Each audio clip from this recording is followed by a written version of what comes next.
오늘은 파산재단의 법률적 변동책 8장.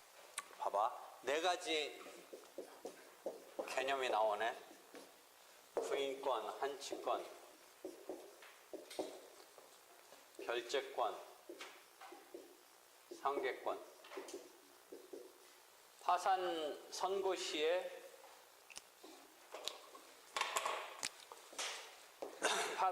시에 이제 파산자, 채무자가 갖고 있는 재산을 다 파산재단이라고 했는데, 부인권은 회수해서 플러스 시키는 거지.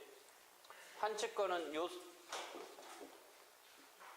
재단에 들어가 있는 어떤 재산을 자기가 예컨대 소유권자라고 해서 찾아가는 거니까 마이너스 시키겠지. 결재권은 이제 담보권자가 파산 절차에서는 담보권을 실행해서 예를 들어 뭐 저당권 경매해서 자기 회수해 가는 거니까 여기 마이너스가 되겠지. 상계권은 이제 파산 채권자가 자기가 파산 채권으로는 신고해봤자 배당률이 뭐 10%, 20% 뭐 이럴 건데, 마침 자기도 여기다가 채무 줄 돈이 있을 때 이 상계가 담보적 기능을 한다라는 의미가 상계권을 인정해 주지. 이렇게 해서 하면 자기는 원래 10%, 20%밖에 배당을 못 받을 거니 상계가 되면서 100% 회수하는 이런 셈이 되는데, 이 채권자 입장에서 채무라는 건 파산재단 입장에서는 돈 받을 권리잖아, 플러스잖아. 근데 그게 상계되니까 날아가는 셈이 되지. 그렇잖아. 원래 이게 따로따로 놀면 그것은 그대로 있는 건데, 이 사람이 상계하면서 10%, 20%밖에 변제받지 못할 거가 우연히, 그러니까 여기에 요 상황을 뭔가 작출해서 되는 것을 갖다가 남용하는 것을 방지하려는 게 나중에 조문의 테크닉이 나와요. 다시 돌아가서 이 부인권은 채권자 취소권의 유사한 파산법상의 제도인데, 요거보다 더 범위가 넓어가지고 여러 가지 형태로 고의, 사회성이 있는 또는 위기 시기에 의태했던 때의 부인, 그 다음에 무상 부인까지. 여기는 무상, 그러니까 뭐 대가가 없는 이런 뭔가를 한 행동에 대해서 부인을 하는 그런 식으로 나타나요. 또 그런 건데, 결재권의 담보권 행사는 파산 절차 말고 회생 절차에서는 회생이라는 살려나가는 것 때문에 담보권을 실행하는 것을 인정하지 않고 파산 절차에서만 결재권이 인정돼요. 여기서는 그냥 파산 채권, 회생 채권의 개념에서 회생 담보권으로 나타나지 결재권으로 나타나지는 않아요. 그러니까 회생 절차에서는 담보권을 그대로 실행할 수 있게 해주지 않고 회생 담보권이라고 해서 그 채무자의 회생 때문에 담보권자가 양보하는 상황의 규정으로 가고 있어요.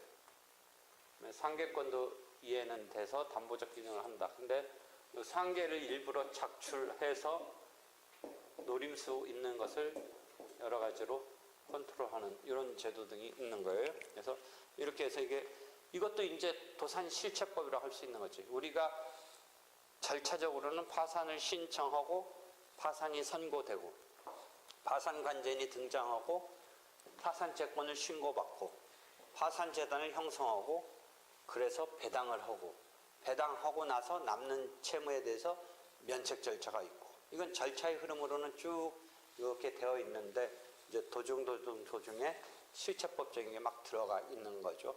그래서 도산법이 이 법의 백화점인 게 너무나 이게 복잡하고 그냥 마지막 단계에서 돈 받을 사람 다 뛰어들어서 하는 거고, 실체법에서 민법에서 돈 받을 권리가 특별법 등에서 막 특수하게 또 우선권 등이 있고, 이런 등등해서 채권에 있어서도 일반 채권이 있고 우선적 채권이 있고, 그 다음에 또 한편 담보권이 있고, 뭐 또 그다음에 부인권 뭐 이런 거가 막 다 실체법적으로 어우러져서 이렇게 가는데, 여기다가 이제 뭐 조세 채권 같은 특수성, 그다음에 임금 채권의 특수성, 그다음에 부동산 임대차에서의 임차 보증금 특수성, 막 이런 게 어우러지니까 이게 엄청 그래 가지고 이걸 갖다가 익히는 게 쉽지는 않죠.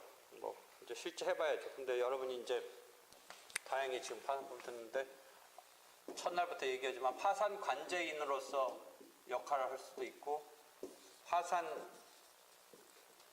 채권자 입장에서의 뭐 신청 대리인을 할 수도 있고, 이 파산 관제인도 또 실제 소송에서는 자기가 당사자 자격을 갖지만 대리인을 또 선임하죠. 보통 파산 관제인은 자기가 변호사인 경우 많이 선임되고, 회생 절차에서의 관리는 법률 지식보다는 회계, 경영 이런 것 때문에 경영자가 관리인 될 확률이 높은데, 이 파산관제인은 변호사가 파산관제인 될 수도 있는데, 그 자체 또 자기가 다 컨트롤 못하고, 자기가 소송에 당사자 자격은 있지만 소송에 실제 수행하는 건 또 변호사를 자기가 선임해서 하는 거죠.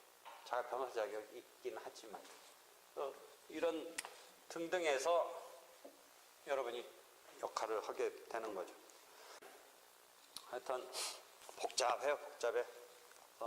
다시 파산재단의 법률적 변동을 보면, 파산재단 저번 때 그림을 가서 한번 다시 보면 5-1 앞에 옆번호 5-1 그림 가서 보면, 현유재단 현재 점유하고 있는 파산이 선고되면서, 근데 거기에서 포기로 자유재산은 뭐냐면, 파산관제인 등이 포기해서 여기 늘 값어치도 없다 해서 자유재산 되는 경우가 있을 수는 있다. 자유재산은 파산재단하고 대칭 개념이죠. 파산재단은 이 변제 배당에 충당돼야 될 재산인데 거기에서 빠져나간다 의미에서 자유재산이죠. 그러니까 우리가 압류금지하는 이런 재산에 대해서 파산법에서도 자유재산이 되는 거죠. 집행해서 집행할 수 없는 거니까. 파산재단은 포괄집행이니까 거기서 포괄적으로 배당을 하는 건데, 그 재단에 들어가지 않는다는 의미에서 압류금지재산 같은 게 자유재산이 되죠. 하여튼 그런 현유재단에서 환치권의 경우는 마이너스로 작동하고, 상계권의 경우도 마이너스로 작동하고, 별채권의 경우도 마이너스로 작동하는데, 한편 부인권 행사되면 플러스로 작동하죠. 그걸 그림으로 내 딴에는 그려가지고 오른쪽 와서 맨 기둥같이 생긴 거 세 번째, 그게 부인권 행사 때문에 이렇게 볼록 나온 게 그건 플러스가 된다는 의미죠. 그 다음에 배당재단에서 보면 마이너스 그 하나 더 나오는 게, 재단채권은 파산채권과 대비돼서 이해하면 되는데, 원래부터 빚진 게 아니라 파산 절차 등 또는 정책적 이유에서 수시로 변제할 수 있게끔 해준 채권, 재단채권이라는 게 있는데, 하여튼 재단채권에 수시로 변제되면 마이너스로 작동하죠. 그래서 최종적인 배당재단을 보면 굴뚝같이 쓴 게 부인권 행사로 플러스로 들어오는 거고, 나머지 마이너스는 5군데, 위에 2개, 밑에 3군데 등등 되는데, 밑에 3개가 포기로 해서 빠져나간 자유재산으로서 간 거, 상계권으로 이탈된 거, 재단채권으로 변제된 거 마이너스, 위에 환치권에서 마이너스 된 거, 별채권에서 마이너스 된 거 2개, 부인권으로 플러스 된 거, 이렇게 그려놨는데,